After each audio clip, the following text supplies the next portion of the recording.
Good morning. Happy Sunday. It's great to see you. I'm in a very special place. I'm in Rochester, Minnesota, and I'm at my elementary school, Bamber Valley Elementary School. You just saw a picture of it. I have to say it looks a lot bigger than when I was here.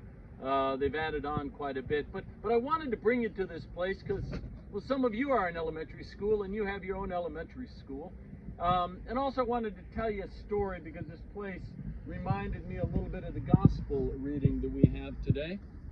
And so I'm going to read the gospel story, and then I'm going to tell you a story about my life as a kid here, and an experience I had of a person. Her name was Lily Smith, who was spiritually mature. And our story today in the Bible is about spiritual maturity. It's from the Gospel of Matthew, chapter 25, verse 31 through 46. And here's the thing that's interesting. My hope for you is that you can be as spiritually mature as my friend Lily was when I was a kid right here on this playground. So how about you let me read the text and then I'll tell you a story. The Holy Gospel of our Lord Jesus Christ according to Matthew. When the Son of Man comes in his glory and all the angels with him, then he will sit on the throne of his glory. And all nations will gather before him, and he will separate people one from another, as a shepherd separates the sheep from the goats. And he will put the sheep at his right hand and the goats at his left hand. And then the king will say to those at his right hand, "Come, you that are blessed by my Father, inherit the kingdom prepared for you from the foundation of the world. For I was hungry, and you gave me food. I was thirsty, and you gave me something to drink. I was a stranger, and you welcomed me. I was naked, and you gave me clothing. I was sick, and you took care of me. I was in prison, and you visited me." Then the righteous will answer him, "Lord, when was it that we saw you hungry and gave you food, thirsty and gave you something to drink? And when was it that we saw you a stranger and welcomed you, or naked and gave you clothing? And when was it that we saw you sick and in prison and visited you?" And the king answered them, "Truly I tell you, just as you did it to one of the least of these, who are members of my family, you did it to me." Then he will say to those at his left hand, "You that are accursed, depart from me into the eternal fire, prepared for the devil and his angels. For I was hungry, and you gave me no food. I was thirsty, and you gave me nothing to drink. I was a stranger, and you did not welcome me. I was naked, and you did not give me clothing. Sick and in prison, and you did not visit me." And then they will say then they will answer him, "Lord, when was it that we saw you hungry, thirsty, or a stranger, or naked, or sick, or in prison, and did not take care of you?" And then he will answer them, "Truly I tell you, just as you did it not to one of the least of these, you did not do it for me." And they will be cast out. The gospel of the Lord. Praise to you, Lord Christ. And so here's something that's interesting about that story. It's the story of the sheep and the goats. And what that means, the sheep and the goats, if you look at the words in Greek, they're interesting. Because the word here that they use for sheep is a word called probaton. Probaton, that's the Greek word. And that means not just sheep, but any four-legged animal with hooves. So it could be a horse, it could be a goat, it could be a sheep. And this word they use for goats here is a unique word, ephros. And ephros means a young goat. So really you could read this and say, the king said, "I want my mature goats over here, and I want my young goats over here." And that doesn't necessarily mean age. It could mean spiritual maturity, right? A spiritually mature goat is one that takes care of people, one that helps people out. And an immature spiritual goat, if you will, is one that only thinks of themselves. and doesn't think of those that need clothes, doesn't think of those that are alone in prison, doesn't think of those who are hungry, doesn't think of those who are thirsty, doesn't think of those who need help. It's the spiritually mature ones that think of people that need help. Which brings me to my friend Lily Smith. Because when I was growing up here as a kid, we had a tradition. On the last day of school, we only had a half day of school. And every kid in either 5th or 6th grade, because Bamber Valley went up through 6th grade, every child who was in 5th or 6th grade and had a horse could ride their horse to school. And I was lucky enough that I had a horse when I was in 5th grade and 6th grade. The story I'm telling you was my 5th grade experience. So the last day of school, I got my horse, and her name was Bricka. And I kept her in a barn just down that road past the school. And I went and I got Bricka early that morning, and I rode her down Mailwood Road all the way to Bamber Valley. And I brought her here, and there used to be a jungle gym right over here by the baseball stadium. And I tied her up to the jungle gym. And my friend Lily Smith, she had a horse too. And Lily brought her horse. And she was great with horses, and she was a kind kid. And Lily tied her horse up next to mine. And I remember coming out after school, and all the kids were running to go home. It was the last day of school before summer, and kids came out here to get their horses to ride them home, and I came out and my horse was gone. And I looked around and I saw Bricka way across the field, way over there by those trees. And I went over to get her, and she wouldn't come to me. And every time I went close to her, she'd run away. And I'd go close to her, and she'd run away. She was a probaton. Remember, she was an immature goat, if you will, that funny horse Bricka. So I was chasing around, and pretty soon, everybody had left.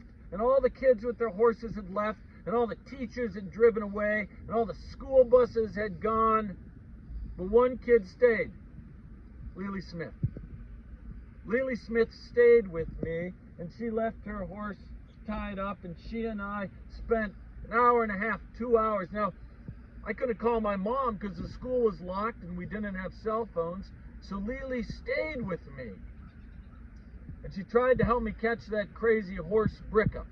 And I was crying, and I was really upset and frustrated. You know how it is. Have you ever been like that? You're crying and you're mad and you're frustrated. But Lily stayed with me. Finally, she let her horse go. She untied her horse and she patted it on the back and she let it go. And her horse was a good horse and wandered out into the middle of the field. And Bricka came over to see her horse. And then Lily called her horse, and her horse came to her, and Bricka came right with Lily's horse. And I grabbed Bricka's halter and I rode her home. But when Lily meets the king face to face, the king will say, "You fed the hungry, you gave water to the thirsty." You may say to Lily, "And you helped that boy who was sad and couldn't catch his horse. And in doing that, you not only helped that boy, who's me now, but you also helped Jesus." Because you and I, friends, are called to help people out however they need to be helped. Because when we do that, we serve Jesus. And so what I want you to do is I want you to think about how you stand with the person in need. Maybe it's a friend who lost their crazy horse Bricka after school, but more likely somebody at your school or in your neighborhood or at your church here at Epiphany who's lonely, sad. You stick with them and you stay with them and you help them out and you ask them what you can do for them, because that's what our Lord is calling us to do here. That's what is the difference between the spiritually mature probaton, goat, sheep, and the immature one that only thinks of themselves. So that's the story I'll leave you with. Thank you for being with me here at Bamber Valley Elementary School in Rochester, Minnesota, and sharing a story of Bricka and Lily Smith. I hope you have a great Sunday. Peace upon your souls. Hi everybody, welcome back to Craft Time. I'm Naomi, and today is the first day of our Advent Craft series. And as you guys know, or maybe you don't know, today, November 22nd, which is a Sunday, is the last Sunday before Advent begins. So Advent begins on November 29th, which is next Sunday. And Advent is a time of waiting as we prepare for Jesus's birth on Christmas. And Advent, a lot of times, is associated with the color purple, which is why I'm wearing purple. And I wanted us to do a craft that we could kind of build on each week. So I hope that you can continue to join us the next 4 weeks so that you can see the final finished product of this craft. So today we're going to start with the first part of the craft, which is this, and hopefully that looks like a log. But we're going to be making an Advent log. And some of you are probably familiar with the Advent wreath that you see at the front of the church during Advent. And then we light all the candles. There's 5 candles. But I thought we could do an Advent log. I made one of these when I was younger, and I really liked that it was a little bit different than the Advent wreath. And I thought maybe it'd be a little bit easier for us to make as well. So we're just gonna be making the log today. So I'm gonna show you what you need. I am going to be using construction paper for the next few weeks, but as I always tell you, if you don't have colored construction paper, you can definitely always use plain white pieces of paper and then just color them in with crayon or markers, and that works too. So for today, I chose a black sheet of paper, which is going to be the background color for my Advent log. I chose brown for the log. And then you're just gonna need red and green if you wanna make the holly leaves and berries.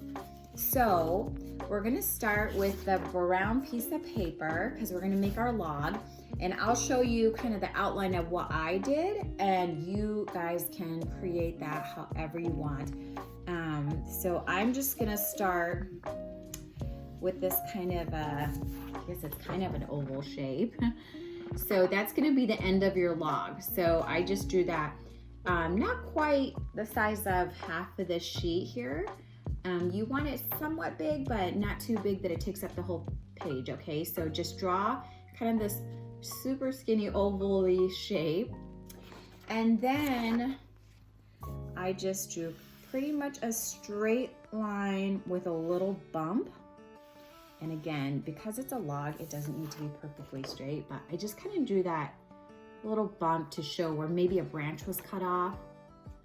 Okay, and then we're gonna round the back out just a little bit to show a little bit of dimension. So I just kind of rounded that out.